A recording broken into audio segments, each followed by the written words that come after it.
You heard a lot about Bitcoin, but you've also heard a lot about Ethereum. Maybe you know what each of them does good, and maybe you also know some of their disadvantages, but since you clicked on a video, I suppose you're wondering what's the actual difference between them, but also what sets them apart from the rest as absolute leaders in the crypto market. Well, you've come to the right place, as in this video we'll show you what makes Bitcoin and Ethereum special and unique, but also what keeps them different from each other, and most importantly, why they will continue to stay this way for the foreseeable future. Let's start with a brief history for each of them. Bitcoin was created in 2009 by an unknown founder or group of founders which went under the pseudonym of Satoshi Nakamoto.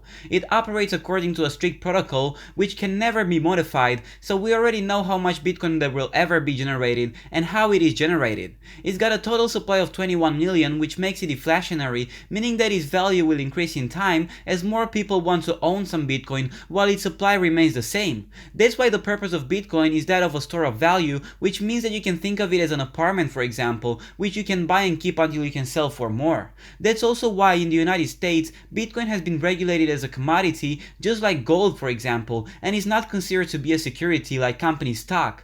Those are the most basic fundamentals of Bitcoin, and if you add to that the fact that it's been practically the first cryptocurrency and that it's already gained an enormous amount of credibility among people in the whole world, you will start to understand why it is what it is today. If you wanna go more in depth on it though, you can go watch these videos when you finish this one. Now let's take a quick dive into Ethereum and see how it operates compared to Bitcoin. Ethereum has been designed by a couple of people, out of which the best known one, who is still running the company to this day, is Vitalik Buterin, and it was conceived as something very different. Ethereum was never intended to be a store of value at all, but an ecosystem, a blockchain with a lot of capabilities that would someday enable developers to deploy their own apps on it, with users coming to use those apps, all happening under the Ethereum ecosystem. And guess what? It actually worked, as right now there's literally tens of thousands of third-party apps running on Ethereum, from crypto games to NFT marketplaces and anything else you can think of from the crypto sector. You can actually think of the internet, so when you go online, whether you're watching a video on YouTube or asking an embarrassing question on an anonymous forum, you are doing that on the internet.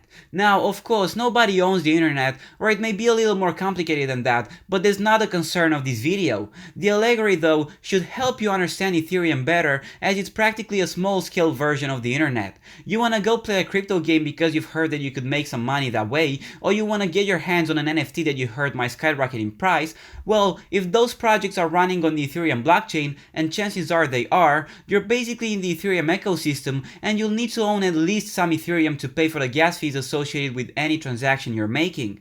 That's why Ethereum is so big, and it doesn't look like they're gonna slow down either, at least not anytime soon.